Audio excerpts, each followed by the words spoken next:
buenas lunas. Yo soy Enari Darklord y doy la bienvenida a Churikwa.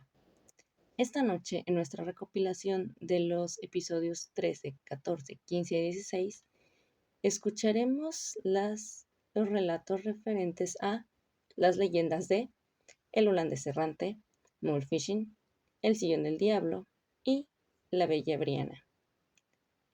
Cada leyenda contará con un pequeño intermedio musical. Así que espero lo disfrutes y dulces sueños. Aunque no lo creas, siempre he tenido curiosidad por los piratas, los barcos y todas estas historias que involucran aventuras y la vida dentro de los mismos. Nací en Rotterdam, pero el trabajo de mis padres me llevó hasta la ciudad del Cabo, en Sudáfrica, por varios años de mi infancia y adolescencia. Algo que me fascina hasta la fecha es el cómo tantos navegantes habían sido víctimas, por llamarlo de alguna manera, del Cabo de Buena Esperanza. Entre ellas, sus leyendas y, sobre todo, la más popular, la del holandés errante. Seguro ya la habrás escuchado. Es de un capitán cuyo barco es tan veloz que muchos creen que hizo un pacto con el diablo. Sin embargo, una buena noche de tormenta, mientras pasaban por el Cabo de Buena Esperanza, la tormenta fue tan recia que se ató al timón del barco. Retó a Dios a que lo hundiera. Y es donde las versiones difieren. Algunas dicen que hizo tales irreverencias y burlas a Dios, el cual lo castigó maldiciéndolo por su osadía y malos tratos a su tripulación. Y en otras, que solo se enfrentaba a la ira del dios de los mares. Como sea, él fue condenado a vagar por los mares sin poder llegar a puerto alguno a desembarcar. Cuando escuché esta historia, me enamoré y fasciné de la misma. Después de todo, era neerlandés, como yo, y había navegado por donde vivía, algo que me hacía fantasear en ser un pirata. Me dio por investigar, conocer más de la historia de la piratería, hasta que recuerdo cuando recién había regresado a Rotterdam, mi primera noche de regreso en mi tierra. Fue tan vívida y tan real. Soñé que iba en un barco. Yo era el capitán. Me jactaba de ser el mejor y más rápido capitán pese a las habladurías de la gente. El capitán Bernard Fogg. Mi tripulación me obedecía en todo. Íbamos de Java hasta Rotterdam. El mar se mostraba calmo y cooperando a nuestro gran avance, hasta que, de pronto, una gran tormenta llegó. El cielo oscuro, relámpagos hacían rugir el cielo y el mar. Las olas se sacudían en su temor o en su ira. Me encontraba amarrado al timón y grité: «Oh Dios, nunca he caído presa tuya en estos territorios, y menos ahora lo haré». La tormenta iba de mal en peor. Las velas se rompían, los mástiles se cuarteaban, y sabía que algo malo iba a pasar. Así que lo dije: «Muy bien, soy capaz de vender mi alma al diablo si eso hace que salgamos bien librados de la tormenta. Eso o no soy el capitán Fogg». Poco después se escuchó una carcajada y se escuchó una voz grave diciendo: «Trato hecho». La tormenta empezó a amainar. Poco a poco su ira disminuyó. Pero tras esto, la tripulación me veía raro, como si me temieran. Seguí en mis labores y vi cómo íbamos llegando a nuestro destino. Sin embargo, no podíamos tocar tierra. Estábamos a una distancia en la cual apenas nos llevaría un par de horas llegar al muelle y no podíamos llegar. La tripulación me gritaba desesperada. Yo los amenazaba y gritaba que se calmaran, pero era inútil. Pasaron las horas y ya era un nuevo día, cuando algunos hombres yacían muertos en el barco. Otros tantos saltaban al agua. Veían con mis propios ojos cómo se ahogaban, sus rostros llenos de desesperación ante su destino, culpándome de todo. Tomé el timón nuevamente y el barco no respondía en su paso hacia el muelle, pero sí al alejarse. Terminé por tomar el nuevo rumbo. Me sentí navegar cansado y totalmente solo en el barco. Tomé mi arma y en alta mar me disculpé por lo ocurrido. Para mi sorpresa, desperté y mis manos eran las de un cadáver. Seguía en mi barco, navegaba, el timón en mis manos y solo veía barcos alejarse de mí. Veía tierra firme y no podía avanzar más, hasta que llegó una tormenta que me hizo caer al mar. Me veía caer hasta que perdí el conocimiento. Al despertar, me encontraba en mi casa, en Rotterdam, con un libro de piratas en mis manos, con un ticket de compra como separador, justo en la historia de Bernard Fogg. He de confesar que esa noche ya no pude conciliar el sueño, pese a mis esfuerzos. Me puse a dibujar y cuando estaba amaneciendo, no pude evitar quedarme a ver el horizonte y el mar con esa magia, como si me llamara pidiéndome acudir a él. Salí de mi habitación sin hacer ruido alguno. Me fui al ático y me subí al tejado. Desde allí pude ver un barco muy antiguo flotando de cabeza entre las nubes. Acto seguido, desapareció y comenzó a nublarse. Desconozco lo ocurrido, pese a que sé lo que vi, pero no lo entiendo. Hasta la fecha, nunca más volví a tener el mismo sueño. Aunque, pese a ello, de cuando en cuando, al amanecer, veo un barco surcando los cielos y, poco después, siempre hay tormenta.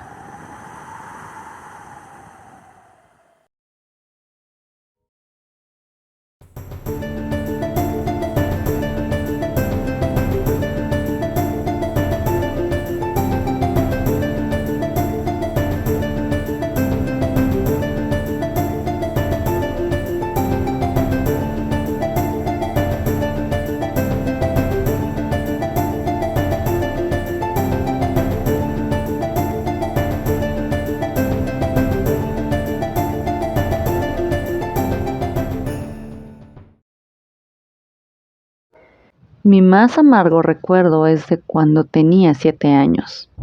Tenía 2 hermanos menores, John y Bay. John tenía 4 años y Bay 2. Mis padres trabajaban arduamente, así que prácticamente me tocaba cuidarlos y cerciorarme de que nada malo les pasara. Un día fuimos a un río. Teníamos un día de campo junto con mis tíos, mi abuelo y mis primos. Nos encontrábamos disfrutando de nadar en una parte poco profunda del río. Recuerdo como John, mis primos Park, John y yo nos encontrábamos en el agua mientras los adultos se divertían platicando, alistando la comida y claro, viendo que no nos fuéramos muy lejos. Mamá estaba con Bey en sus brazos y en el agua, mientras todos nosotros solo nos divertíamos jugando. Lo más extraño fue que mientras yo me sumergí en el agua para mojarme la cabeza y el pelo, abrí los ojos abajo del agua. Me pareció ver una figura blanquecina, como alguien sumamente pálido, debajo del agua. Veía su cabello muy cerca de mis piernas. Solo me digné a salir del agua. En ese breve instante, me dio muchísimo miedo. Procuré nadar un poco más hacia la orilla. De pronto, John estaba muy tranquila y se hundió. Entre Park y yo la sujetamos e intentábamos jalarla. Me sumergí nuevamente y vi a esa persona pálida jalando a John de las piernas. Comenzamos a gritar y mi tío se sumergió. Pateaba en la parte de abajo del agua y tras jalarla con mucho trabajo, logró sacarla. La llevó a la orilla y de repente John estaba en la misma situación. Esta vez, papá y mi tío hicieron lo que pudieron y lograron sacarla. Pero poco a poco lo sacaron del agua. Mi abuelo y mi tía estaban atendiendo a John, mientras que al mismo tiempo tanto a mí como a Park nos jalaron a la vez. Papá hizo todo por sacarme y mi tío a Park. Sentía como si alguien nos jalara desde el fondo. Al estar totalmente sumergido, volteé y vi a esa mujer jalándome, viéndome fijamente. Me dio mucho miedo y no podía respirar. Casi inconsciente, me sacaron del agua. Cuando recobré la conciencia, supe por unos leves instantes que Bey caminó, resbaló y cayó al agua. Algo lo jaló hasta el fondo mientras mi tío y papá me rescataban. Mi tía y mi mamá apenas se dieron abasto con John y John. Lo que sea que nos estaba jalando al fondo del río, aprovechaba cuando estábamos en un momento de calma, flotando en el agua, y más si estábamos un poco retirados de la orilla. Apenas una distancia no quizás mayor a 2,5 metros de profundidad. Veían cómo las aguas se llevaban poco a poco Bey, por más que nadaron. Cuando lograron alcanzarlo y antes de lograr sacar a Bey, mi papá sufrió lo mismo. Lo jalaron a las partes más hondas del río e intentaron hundirlo. Mi tío sacó a Bey inconsciente a la orilla y ayudó a papá a salir. Salieron nadando lo más pronto que pudieron. Todos nos fuimos de allí. Después de todo, Bey era quien estaba más grave. Hasta que lo terrible ocurrió. Bey no sobrevivió. Todo fue tristeza ese día. Nada de lo que nos pasó tenía explicación. Al menos, no una que fuese lógica. La enfermera que nos atendió era muy atenta y cariñosa. Pero algo que sin duda me llamó la atención fue que ella me preguntó por las marcas en nuestras piernas. Parecían rasguños y, sobre todo en mi caso, se veían como si fueran marcas de manos. como si me hubieran apretado con tanta fuerza que me hubieran hecho esos moretones como consecuencia de ello. No supe qué contestar. Desde ese momento no quise volver a ir a ningún río, lago o cualquier cosa parecida. Hasta que en la clase de lengua comenzaron a hablar de una entidad llamada Fishing, que eran aquellos que murieron en las aguas y buscaban traer más víctimas, ahogándolas, para así no sentirse solos. Me hizo ruido enseguida y desde entonces evito ir a cualquier atracción acuática. No quiero pensar siquiera que Bay ahora se encuentra triste y solo en lo profundo del río, buscando que alguien más se ahogue para así mitigar su soledad.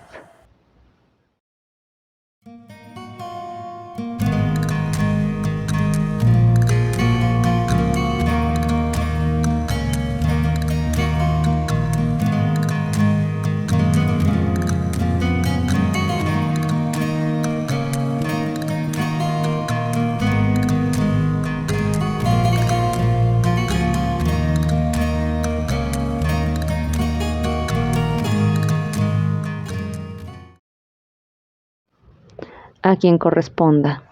Si encuentras esto, quiere decir que me convertí en una víctima más de ese sillón. Mi curiosidad y descuido pudieron más que las advertencias de todos sobre los bienes resguardados aquí. Fui enviado a hacer el inventario de lo encontrado en esta bodega. Mi compañero, que comenzó a hacer el inventario, fue encontrado muerto en este sillón. Algunos dijeron que el sillón fue el culpable, mientras que otros que él estaba enfermo ya y solo coincidió. El bedel que falleció era alguien que valía un potosí. Acabó tan cansado que se sentó en el sillón. Dijo que había sentido un escalofrío al momento de sentarse. Después se sintió muy cansado. Tuvo pesadillas. No pudo conciliar el sueño nuevamente esa noche, hasta que aquel terrible día llegó. Lo estuve buscando por todos lados. No respondía y, al entrar, lo encontré mirando hacia el techo, con la boca abierta, con los ojos y la boca sangrando. Una vez las averiguaciones terminaron, recibí órdenes de continuar el inventario. Dejé 2 sillones, ambos iguales. El primero es donde encontré a mi compañero muerto y el otro donde, en caso de necesitar un descanso, lo haría. Todo marchó con regularidad hasta que me senté. Sentí un frío intenso. Me di cuenta que me senté en el primero. Sentí mucha presión recorriendo mi cuerpo. Me paré enseguida y fui corriendo al baño para lavarme la cara. Esa noche soñé que alguien me tenía acostado en una mesa. Me abría las entrañas y yo gritaba. Me sacaban los órganos y sentía el dolor tan fuerte que me despertaba y ya no pude dormir más.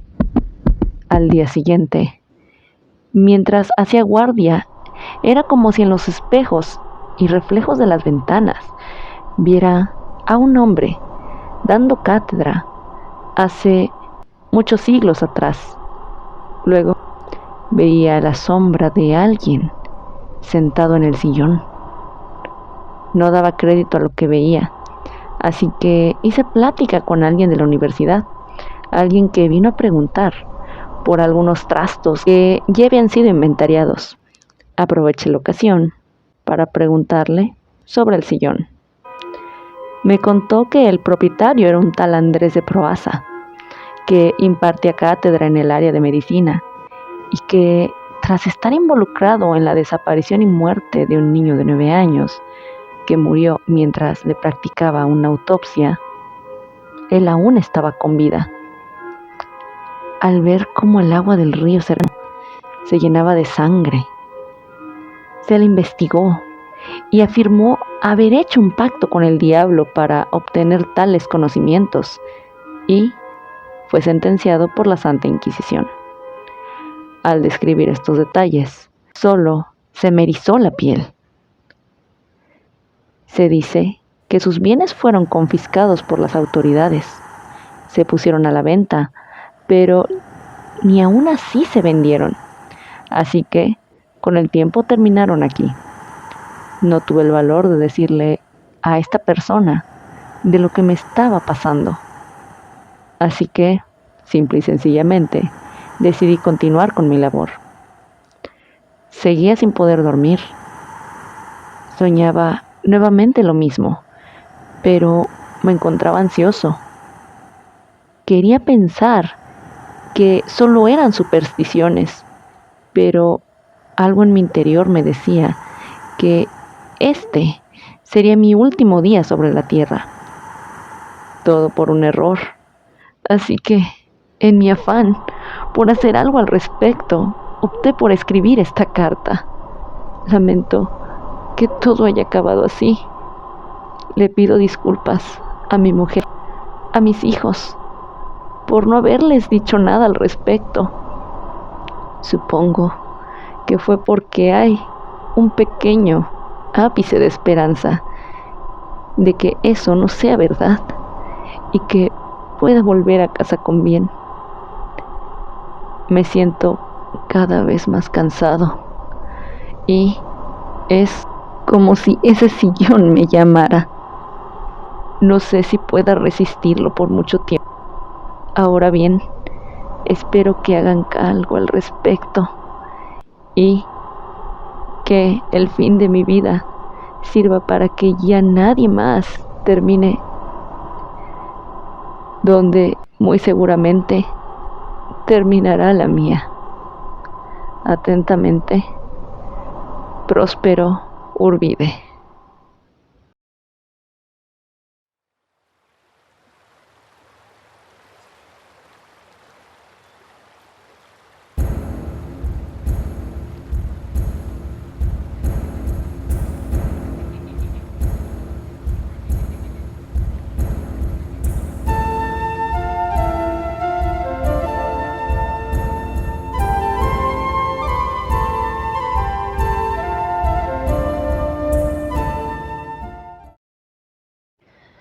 A veces la vida suele ser tan simpática y sorprendente.